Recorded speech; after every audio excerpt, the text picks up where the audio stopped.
India गठबंधन सपा प्रत्याशी Ziaur Rahman work ने किया जनसंपर्क। लोकसभा चुनाव को देखते हुए सभी पार्टियों ने अपने प्रत्याशी मैदान में उतार दिए हैं।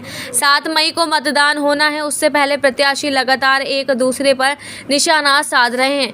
बीते दिनों भाजपा प्रत्याशी परमेश्वर लाल सैनी ने इंडिया गठबंधन के घोषणा पत्र को ढकोसला कहा था और उनके द्वारा इंडिया गठबंधन पर जमकर निशाना साधा गया था।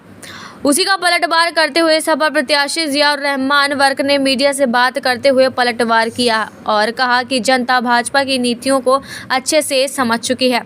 जनता बदलाव चाहती है। इंडिया गठबंधन के घोषणा पत्र को ढकोसला बताने वाले परमेश्वर लाल सैनी अपने गिरवान में झांके। भाजपा ने पिछले चुनाव के दौरान घोषणा पत्र जारी किया जिसमें तमाम वादे किए थे, लेकिन जमीनी स्तर पर कोई भी वादा पूरा नहीं कर पाई थी। सरकार की इसी नीति को देखते हुए जनता बदलाव चाहती है। इंडिया गठबंधन के प्रत्याशी जियाउर रहमान वर्क ने खासकर कुंदरकी और बिलारी की विधानसभा की जनता के बीच जाकर जनसंपर्क साधने की कोशिश भी कर रहे हैं। उनके द्वारा कहा गया कि जनता का मुझे प्यार मिल रहा है, जनता बदलाव चाहती है। मुझे पिछली बार कुंदरकी से विधायक बनाकर जनता ने ये साबित कर दिया कि कुंदरकी और बिलारी की जनता इंडिया गठबंधन के साथ खड़ी है। संभल लोकसभा सपा प्रत्याशी द्वारा भाजपा पर जमकर निशाना साधा गया। उन्होंने कहा कि भाजपा सरकार ने ईडी और सीबीआई का दुरुपयोग किया है। इनके दाम पर लगातार इंडिया गठबंधन के नेताओं को जेल भेजने का कार्य भी किया गया है। जो आएंगे, जो ख़ास तौर से आम जनता का मुद्दा है, जो महंगाई इस टाइम चरम पर है और भ्रष्टाचार लगातार बढ़ता जा रहा है और प्रदेश और देश के अंदर जिस तरह से बेरोज़गारी बढ़ी है, नौजवानों को रोज़गार मिलने की जगह बेरोज़गारी के कगार पर भेज दिया गया है और उसके साथ साथ जो नफ़रत इस प्रदेश और देश में फैलाई जा रही है, उसी इन सारे मुद्दों को लेकर के हम चुनाव मैदान में हैं और हमारी पूरी कोशिश यही है कि बीजेपी को इस देश से की केंद्र की सरकार से हटाना और सिर्फ हटाना अपने लिए नहीं या पार्टी के लिए नहीं, ख़ास तौर से आम जनता के लिए हटा करके इंडिया गठबंधन की सरकार बनाना, जिससे कि देश की जनता का भी भला हो सके और देश का विकास भी हो सके। जैसे कि पूर्व से आपके मैं सबसे पहले जिसकी खुशी मिल है मुझे इस बात की कि मैं जिस क्षेत्र में भी जाता हूँ, यकीनन मुझे दादा मोहतरम बख्श साहब के जो पुराने हमदर्द हैं, जो बुज़ुर्ग हैं, उन लोगों की मुझे सरपरस्ती मिल रही है और नौजवानों का एक अटैचमेंट मुझसे ज़्यादा हो रहा है, क्योंकि मैं भी नौजवान हूँ। नौजवान तबके को इस चीज़ की खुशी है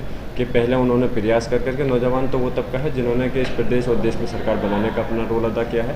इस बार वो मुझे विधानसभा में पहुँचाने का काम किया था, कुंदरकी विधानसभा से इंशाल्लाह, और जितने मेहनत और कोशिश और लगन नौजवानों के अंदर देखने को मिल रही है, मुझे उम्मीद है कि इस बार संभल लोकसभा क्षेत्र से इतिहास बनाने का काम करेंगे। संपर्क में आपको जनता का प्यार किस प्रकार मिला?